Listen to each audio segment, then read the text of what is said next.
Predator is part sci-fi, part slasher movie, and part 80s action flick, but really, it's actually all about Vietnam. Welcome back, ScreenCrush. I'm Ryan Airy, and today I'm going to explain the hidden meaning of Predator and how the film helped to heal the nation's wounds after the Vietnam War, but also how the movie helped to end the era of muscly 80s action stars. Now first, I gotta note, it's not exactly a hot take to call Predator a Vietnam movie. Hell, John Thomas, one of the film's co-writers, said that if the film had been made a few years earlier, it would have been set in Vietnam. Everyone always says that Predator is about Vietnam, but it's also about how Americans dealt with the Vietnam War. This movie has so many layers, and I don't even think the filmmakers were aware of how deep it goes. And it wasn't just a metaphor for the war, it was also the beginning of the end of the action movie era franchise. And it also showed an important evolution in American film and changed movies forever. Alright, so let's really break this film down to its fundamental elements. Predator cracks a secret formula that I think every successful franchise needs. It combines two or more familiar genres and makes something new. I mean, think about it. All the big franchises pull off this formula. Star Wars is a western in space, Harry Potter's a coming-of-age story with wizards, Matrix is a techno kung fu movie, but Predator combines many different types of movies. Sci-fi, slasher, complete with the final girl trope, 80s action movie, war film, and a Vietnam veteran drama. So let's explain the context of these films and what they meant to people at the time. First,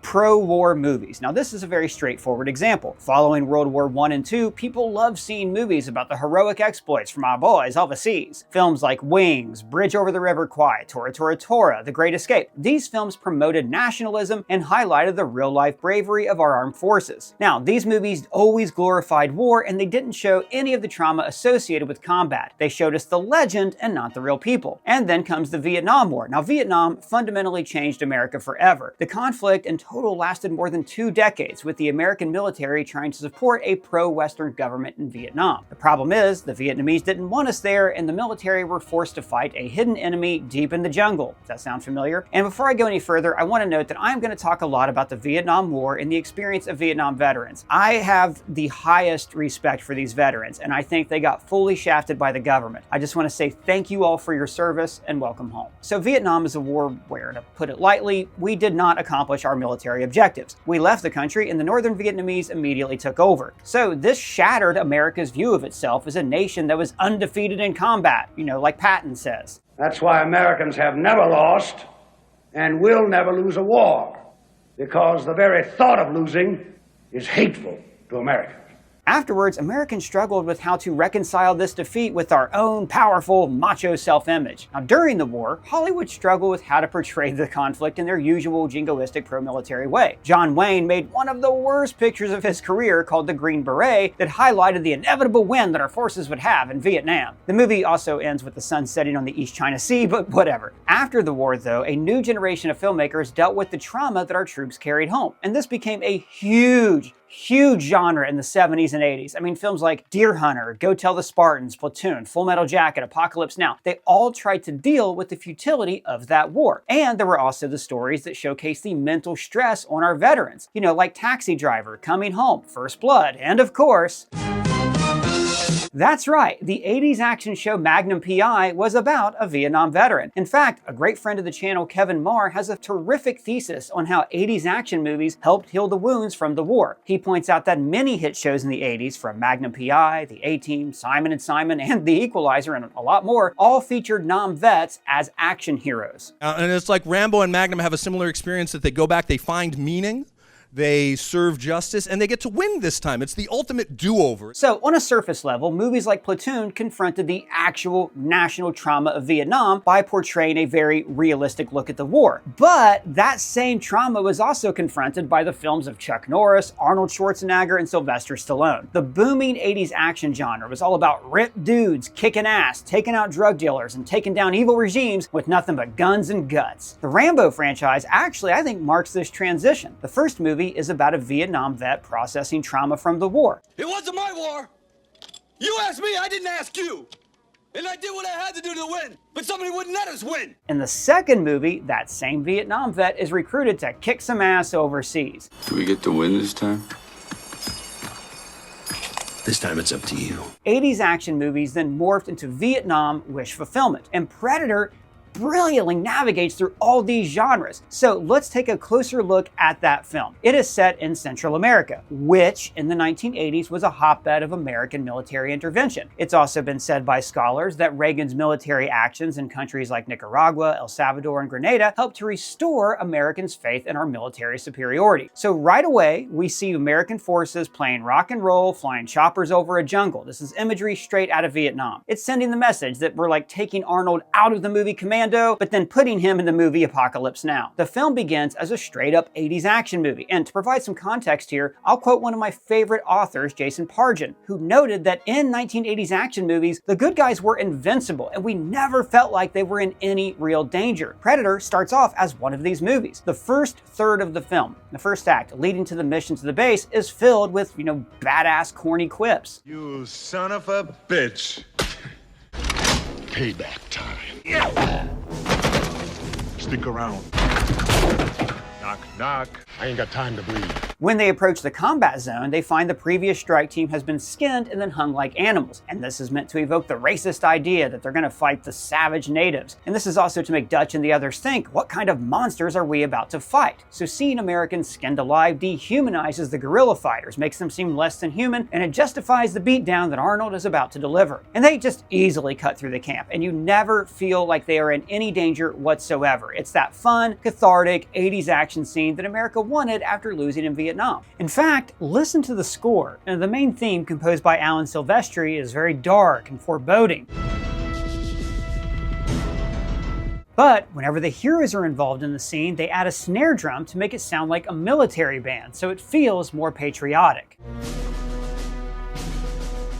But then Arnold finds out the truth. They weren't sent there to rescue diplomats, they're there to stop Russian incursions into Central America. And just like in Vietnam, the politicians and commanders lied to the people on the ground. So you cooked up a story and dropped the 6 of us in a meat grinder. And this is when the movie makes its first transition. It starts off as that fun 80s action movie commentary on the Vietnam War, but then it becomes a commentary on that type of commentary. As soon as the military combat mission is finished, the movie then becomes a post-war Vietnam movie about veterans who were lied to by their government. And this is also at the end of Act 1, which is marked by the first time we see the jungle through the point of view of the predator as it learns to speak English.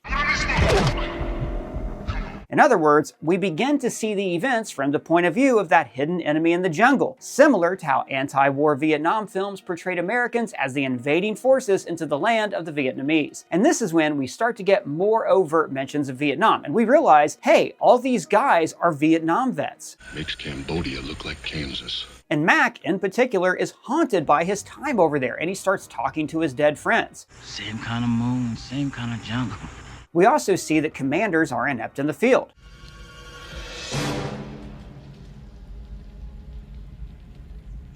Which is a staple of anti-war Vietnam films like Lieutenant Wolf and Platoon. And later, Carl Weathers even denies the events on the ground. You saying that Blaine and Hawkins were killed by a lizard?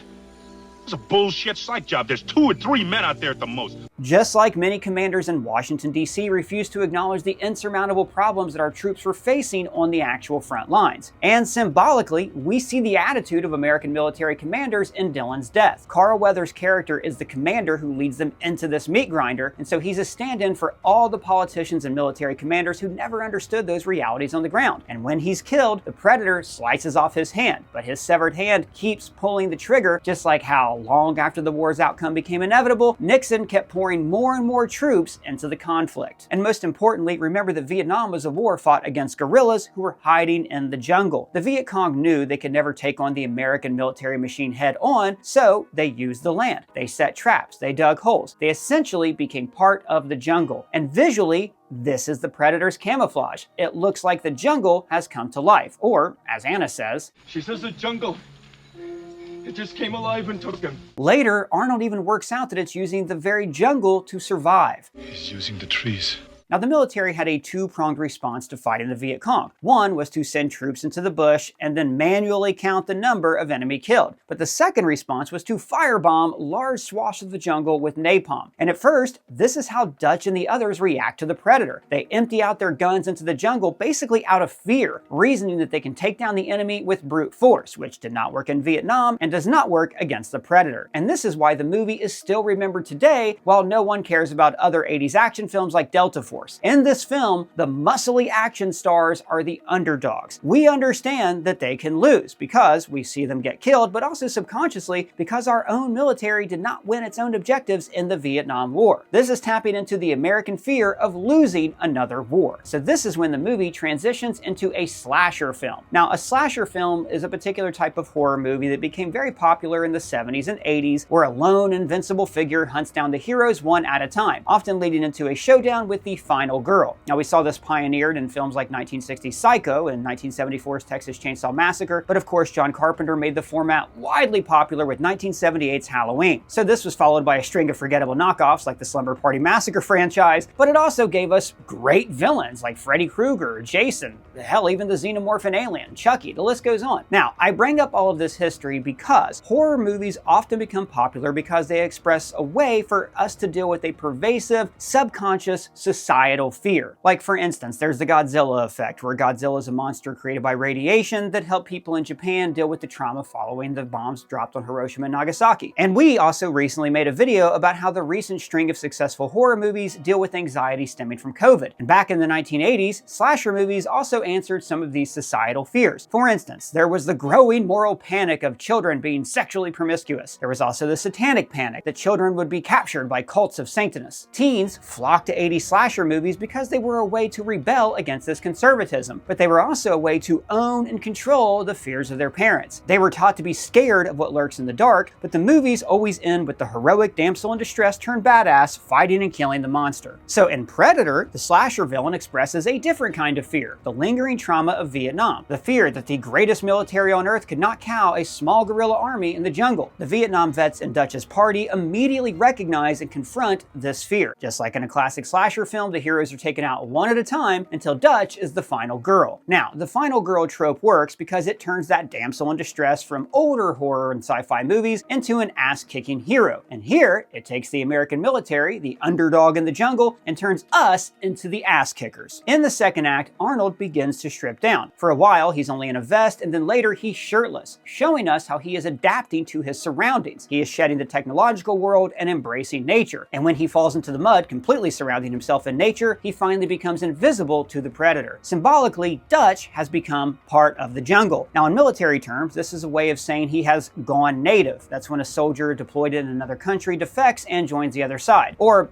at the very least, it means that they come to respect the customs of the people they're fighting. Now, the most famous cinematic example of going native is probably Colonel Kurtz in Francis Ford Coppola's Apocalypse Now. In that film, Kurtz goes deep into the jungle and stops communicating with the military commanders. He realizes that the only way to win the war is, in a sense, to become the war. Kurtz attracts a cult following, and Martin Sheen's Colonel Willard is sent to assassinate him. Now, throughout his journey, Willard slowly realizes the futility of war, that they're firebombing a beach just so they can surf on the shore. He comes to understand that Americans are just visitors and they'll never win the conflict. So, in the film's climax, when he's finally ready to assassinate Kurtz, he covers himself in mud. Like Dutch, he becomes part of the jungle. And so, this final act of Predator is about Arnold going native. He deploys the weapons of the Viet Cong, setting traps, using the land, creating weapons from scratch. And it finally ends in hand-to-hand combat. Symbolically, this is the kind of battle the American military always wanted in Vietnam, to be able to face their enemy in the open, face to face. But the twist here is that now the Predator is the outsider interfering on Arnold's native land or planet. In other words, the Predator is now the American and Dutch is the Viet Cong. Now, I don't think it's an accident that the Predator's self-destruction creates a mushroom cloud, much like the atomic bombs America dropped over Hiroshima and Nagasaki. What we see here in the end is that Arnold is the native fighting against the more technologically advanced Predator. But most importantly, Arnold is just dead to the world afterwards. We end on this disturbed, faraway look. He is haunted by this experience, just like many of the Vietnam vets who never really came home after the war. And at the end, that patriotic version of the leitmotif returns, but now accompanied by a trumpet, as if we're listening to taps at a military funeral.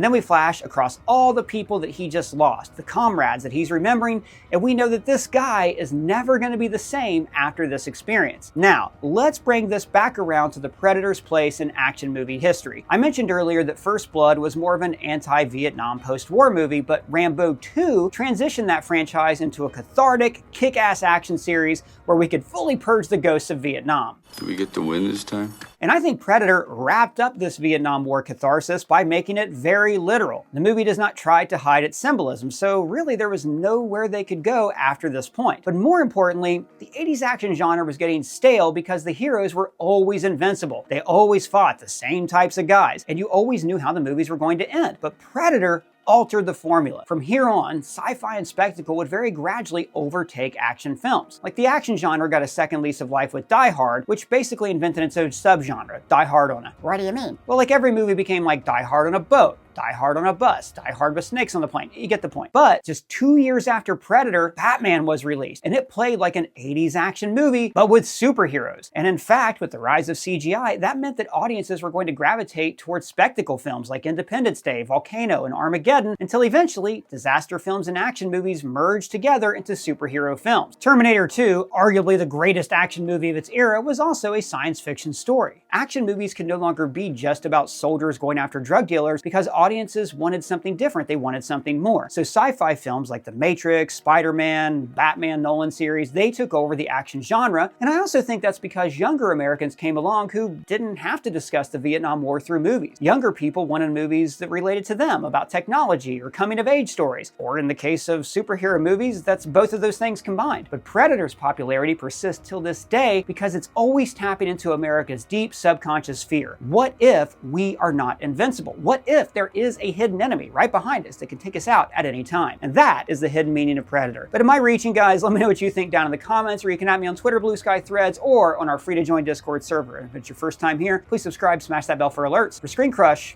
I'm Ryan Airy.